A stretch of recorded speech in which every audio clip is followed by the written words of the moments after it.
Sistem peradilan, sistem hukum dan karakteristik hukum. Makna hukum dan karakteristik hukum. Hukum merupakan aturan, tata tertib, dan kaidah hidup. Karakteristik dalam hukum adalah adanya pemerintahan yang harus dipatuhi semua orang. Unsur hukum meliputi peraturan mengenai tingkah laku manusia dalam pergaulan masyarakat, dibuat dan ditetapkan oleh badan resmi, bersifat memaksa, serta sanksi terhadap pelanggaran hukum adalah tegas. Pengelola hukum berdasarkan sumbernya hukum undang-undang, hukum kebiasaan, hukum taklat, hukum jurisprudensi. Berdasarkan tempat berlaku, hukum nasional, hukum internasional, hukum asing, hukum gereja.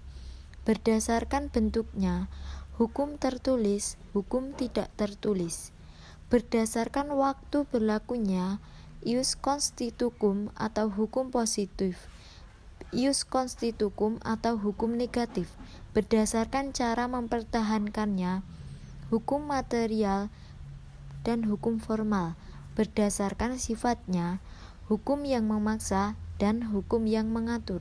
Penggolongan hukum berdasarkan wujudnya, hukum objektif, hukum subjektif. Berdasarkan isinya, hukum publik, hukum pidana, hukum tata negara, hukum tata usaha negara, hukum internasional, hukum privat atau sipil, hukum perdana, hukum paniagaan atau perdagangan.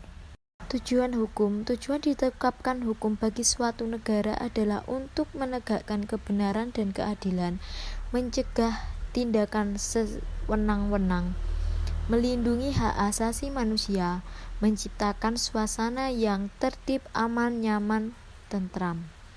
Tata hukum. Tata hukum Indonesia merupakan keseluruhan peraturan yang diciptakan oleh negara dan berlaku bagi seluruh masyarakat Indonesia yang berpedoman pada Undang-Undang Dasar Negara Republik Indonesia tahun 1945.